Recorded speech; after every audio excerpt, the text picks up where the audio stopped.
This is America's Roundtable from Washington, D.C., an initiative of the U.S.-based think tank, the International Leaders Summit, in partnership with Lancer Broadcasting Corporation and the Pledge Radio in Michigan. I am Joel Anand Sami, your co-host, joined by Natasha Srdoc, economist and co-founder of the International Leaders Summit think tank. America's Roundtable brings together leading voices from business, government, media, and the public policy arena. Thank you for joining us on America's Roundtable from Washington, D.C. Today, we are honored to have an extraordinary leader join us on America's Roundtable, Congressman David Brat, who served the Commonwealth of Virginia's 7th District from 2014 to 2019. Dr. Brat served on the House Budget Committee and as a member of the House Freedom Caucus. He led the charge in Congress for a more fiscally responsible budget process. Dr. Brat is the Dean of the Liberty University School of Business in Lynchburg, Virginia. Dr. Brat also serves as the president of the Virginia Association of Economists and on the International Leaders Summit's Executive Advisory Board. Welcome, Dr. David Brat. It's great to have you on America's Roundtable. Welcome, Dr. Brat. Hey, Joel, Natasha, and thanks to our friends in Michigan. I'm an old Michigander, so I love them all. Wonderful. It's truly great to have you back on America's Roundtable. Dr. Brat, over the past few weeks, mobs have vandalized known monuments, including the Lincoln Memorial in Washington, D.C. Even Mahatma Gandhi statue in Washington, D.C., right across the Indian Embassy, was destroyed. Reverend Martin Luther King actually admired Gandhi and embraced his policy of nonviolent protests against Britain. In Portland, we've heard that protesters took down the statues of George Washington and Thomas Jefferson.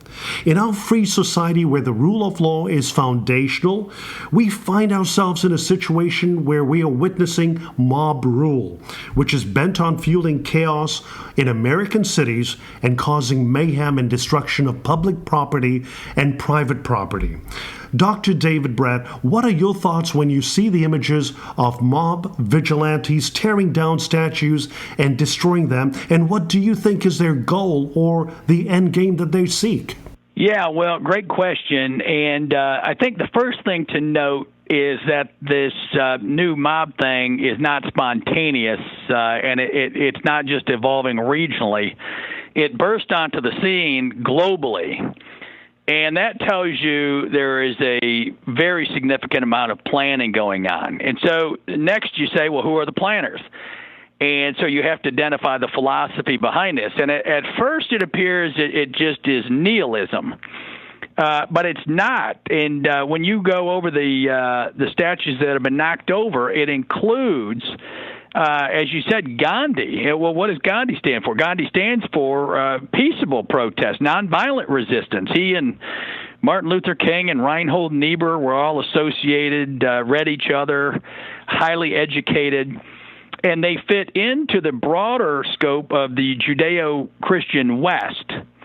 And so then you begin to realize, okay, this is not nihilism. This is an attack on the Judeo-Christian West, which encompasses the rule of law, the police, the Constitution, the free market system, private property. And you ask yourself, well, who's against all of that? And the answer would be Karl Marx and the post-Marxists.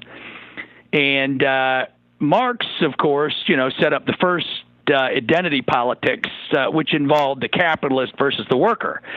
And Marx was a moral philosopher, unfortunately not a very good one, but he was a good propagandist. And so he set it all up, and none of that was falsifiable, in the words of Karl Popper or the philosophy of science. So he goes in the handbook of failed philosophies.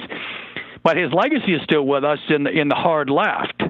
And so the Black Lives Matter leaders, 3 days ago, one of the first three leaders said, yes, we're all trained in Marxian thought. We're very steeped in this ideology.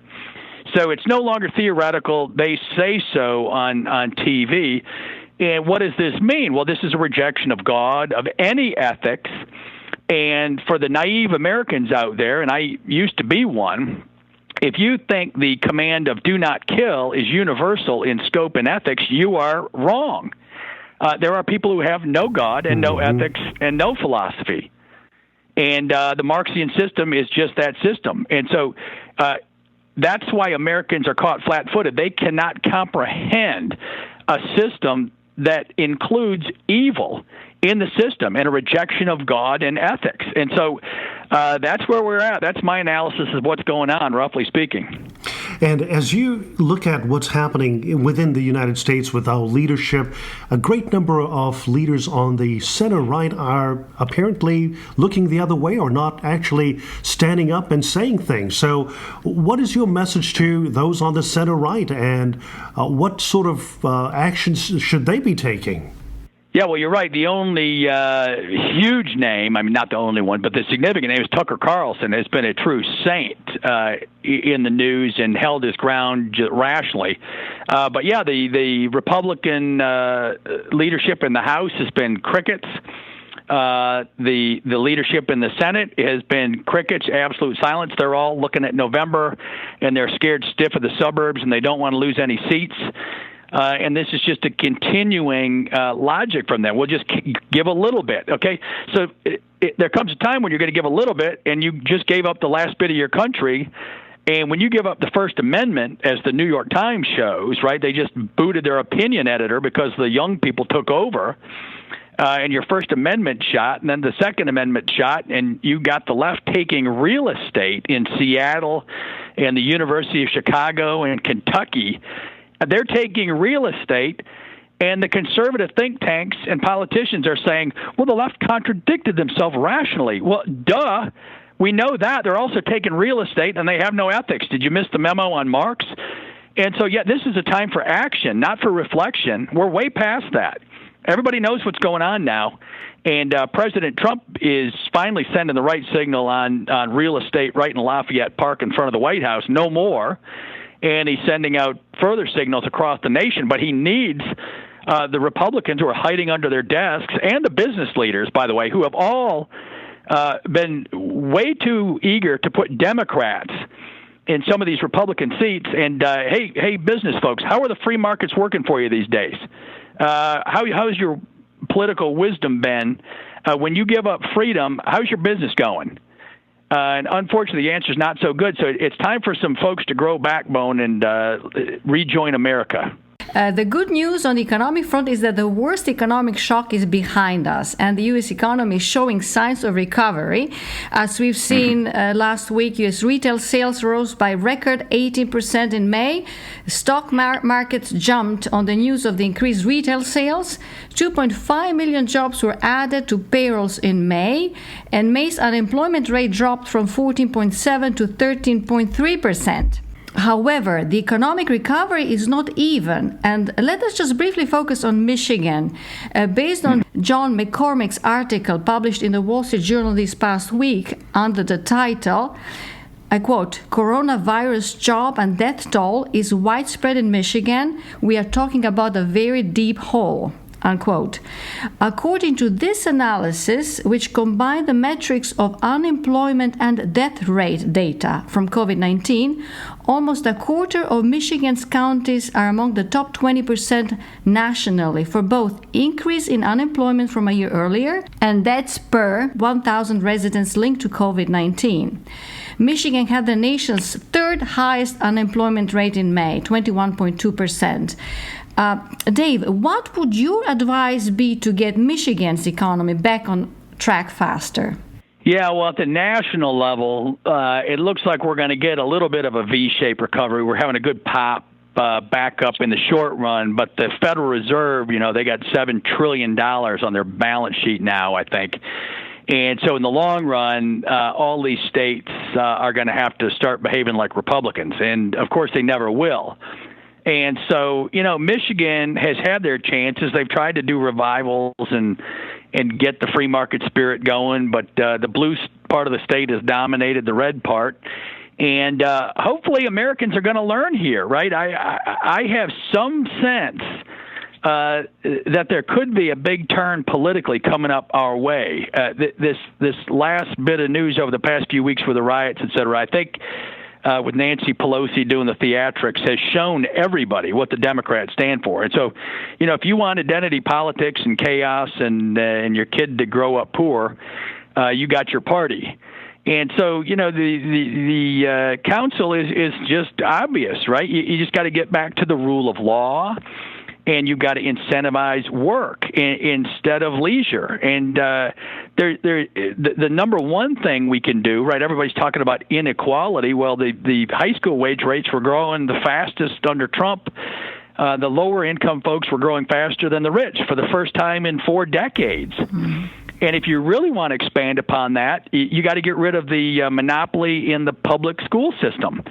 The kids from all races and all backgrounds are all children of God, created in His image. We want what's best for every single one of these kids, and there's no upper bound. Every kid can be rich.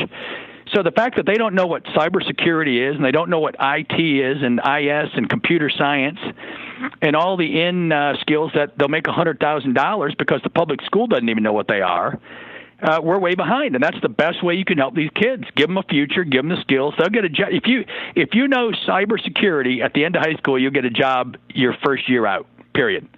So there's your challenge. I remember that you mentioned actually you have a good program at Liberty University in cybersecurity, right? Yes, outstanding. And there's 500,000 open jobs in cyber in just the U.S. right now. Wow. That's incredible. Yeah. In regard to free speech, we've noticed big tech censoring independent voices, and there's been allegations of them shadow banning and, in fact, really disrupting the process of conservatives and independent voices getting their message out. And, in fact, this past week in the Wall Street Journal, President Trump is recorded as saying, "There will never be an autonomous zone in Washington, D.C. as long as I'm your president." And he further states that if they try, they will be met with serious force. And later that day, it seems that Twitter added a notice saying that the tweet broke its rules against abusive behavior by threatening harm against a certain group. And apparently they just are moving the limits of sharing and just disrupting the process. Now, we also have heard that Senator Josh Hawley basically has submitted a bill that will allow Americans to sue big tech companies who act in bad faith by selectively censoring political speech and hiding content behind their competitors. And it's being done so to remove the Section 230 immunity. Dr. Brat, is this going to help, or should there be even a stronger measure to weaken the dominant position of some of these big tech companies and in fact, their monopoly in some of these key sectors in the tech arena? Yeah, well, that's right. Hawley is a hero, and Tom Cotton and Senator Cruz came on after Twitter banned the president for saying he was going to come out as president against violence in our streets. So the idea that you're going to ban political leaders from ending crime in the streets, I think Cruz said, this is beyond parody. You can't make it any funnier than Twitter trying to be serious. These are the first moves that we need to make, and then we'll see whether the Democrats sign on to any of this. And I'm doubtful on that. But, I think there's other linkages between Twitter and China. Some of that's starting to come out. And ultimately, America has failed Economics 101, right? In order to have free markets, Adam Smith and anyone with a brain knew you had to have competition. In order to have competition, you can't have monopolies. And in order not to have monopolies, you have to have antitrust laws in place and enforced. And so when they say, hey, who has Microsoft on your machine, 20 years ago, every hand in Congress went up, and they said, that, sir, is a monopoly. Mm. All right, so it's kind of a joke. And it's the same thing with Twitter and Facebook and these monopolies. We need to define a max market power, 15%, and then you go above that and we break you up. And instead, these firms are monopolies with 100% market power in their area, and then we're allowing them to buy other areas where they get a monopoly. And it's just expanding. Amazon's another example, and they own the Washington Post. I can't imagine they're biased. And so it's just endless, and the Republicans have forgotten their first principles. You can argue all this on principle without it being political, and we need to get back to basics. And when we talk about market competition, and there is another President Trump's victory this week, which is not getting a deserved coverage, and that is a federal court upholding hospital price transparency. The American Hospital Association lost its legal bid to stop the Trump administration from requiring hospitals to disclose secret rates they negotiate with insurance companies. Now, wherever we go in the market to buy anything, from grocery shopping to buying homes, we ask for the price first.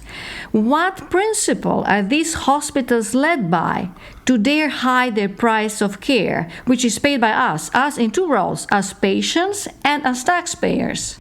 Well, that's an easy question. What principle? The principle is called crony capitalism. That is the principle there.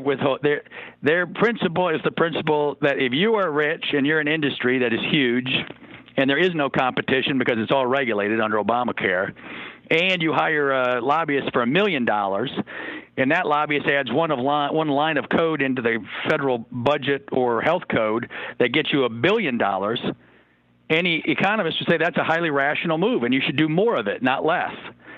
And so that is the principle that's at play.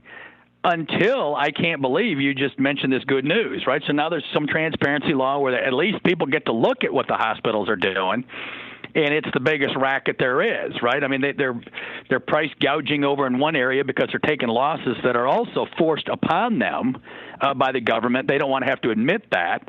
They don't want to have to show people the price tags that you mentioned because people would gasp. And most people just assume that it's fixed and there's no hope. And so this is good news. So, going into this election, healthcare is a big deal. We promised to repeal Obamacare, and we had the House and the Senate and the White House, and our leadership failed. They did not put a bill forward that would keep our promise. And that was a disaster for momentum for the Republican Party back then. With this bill, actually, it requires hospitals to publicize the rates they negotiate with individual insurers for all services, including drugs, supplies, facility fees, and care by doctors who work for the facility.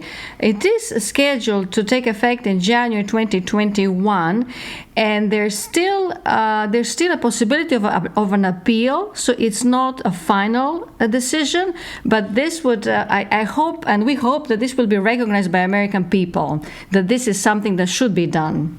I hope so. I'd put my money on the crony capitalists, but my heart is with you and transparency. But you can tell the best lobbyists in D.C. when we're going to repeal Obamacare. The healthcare lobby was so good, no one ever mentioned them on the news. That's very true. Right? That's when you know you have the best lobbyists possible. So for some reason, we didn't get rid of Obamacare. The Republican plan would have increased healthcare costs by 20% for the next year. That's not really free market, and it's not a good thing. And you didn't hear a word about the lobbyists. What firm? What lobby? They own both sides, right? It's 1/6 of the economy. Right, that's a lot of money. That's $3 trillion. And so my bet is, unfortunately, with the big guys and not on the small business and the American. But I'm praying that someday the good guys win. You have communicated through your leadership concerns about China. And in fact, I remember us sitting in your office at Lynchburg University and you sharing us some of the data and the information. In fact, Bill Gert's book, Deceiving the Sky, that you suggested. And in a published report this past week via U.S. News and World Report, it seems that according to U.S. intelligence assessment, a senior Chinese general authorized his forces to attack Indian troops in the Galwan River Valley, and resulting into a brutal skirmish that killed dozens of Indians and dramatically escalated tensions between the two Asian superpowers. We also have to recognize the fact that China's culpability in the COVID-19 cover-up, when the Communist Party of China kept America and the world in the dark for over 2 months, is now basically exhibiting aggression in the South China Sea Sea and is now targeting India on the border. Basically, from your experiences, what should Americans do and be aware of, and what should American legislators now focus on in regard to a growing threat, and that is China? Yeah, well, I'm glad. The first thing people need to do is read a few books. The one you just mentioned is great, Deceiving the Sky by Gertz. There's another one called Stealth War by General Spalding, two-star China attaché under Trump. And then there's another one written by the Chinese themselves called Unrestricted Warfare, 1999, by two colonels who are now generals. Because they were prescient, and they mentioned the World Trade Towers in 1999. Hint, hint. So you ought to read those books to see what's coming. And so India has always been a good friend of the United States. But now with China ramping up the information war and the economic war and the cyber war against the world, right, and the Belt and Road policy across all of Africa, going through all the key Silk Trading Road routes back when, going through Turkey, et cetera, the whole world is rebelling. The sub-Saharan African leaders are rebelling. India is rebelling. Europe is rebelling. And everyone's saying, the United States may not be perfect, but they are our friends. And so all the friends are coming back. Plus we got, Taiwan, Hong Kong, Australia, et cetera.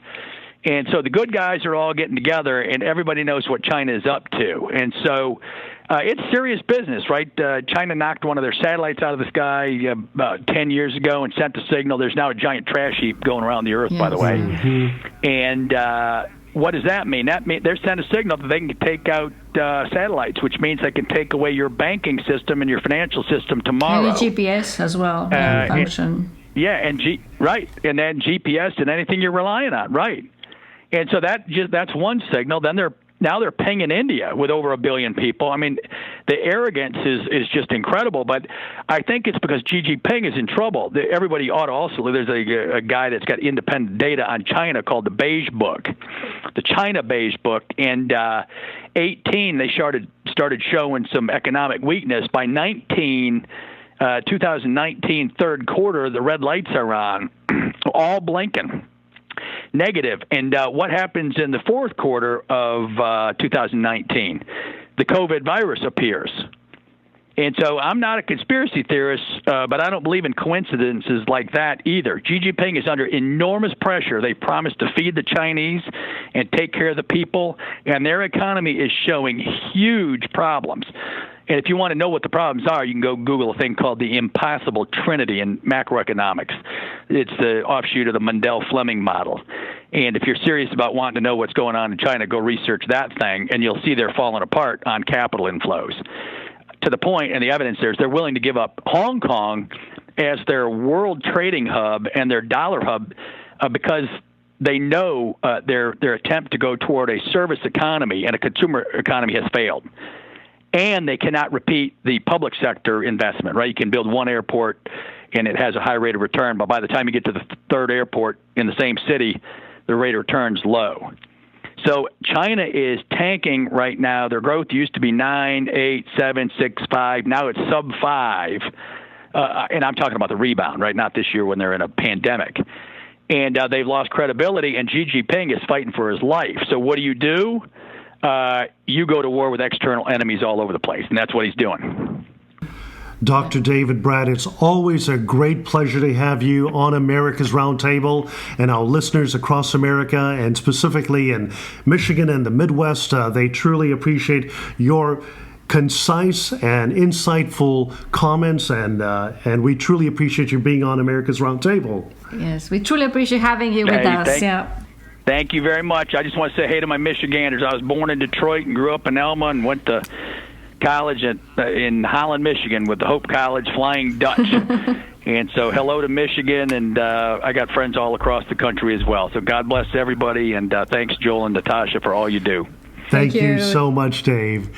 This is America's Roundtable from Washington, D.C. I'm Joel Anand, your co-host, joined by Natasha Srdoc, economist and co-founder of the International Leaders Summit. For the radio interviews, visit America's Roundtable on Apple Podcast or YouTube channel at International Leaders Summit.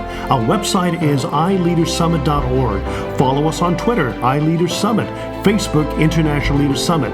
Join us next week at the same time on the Pledge Radio, Lancer Broadcasting.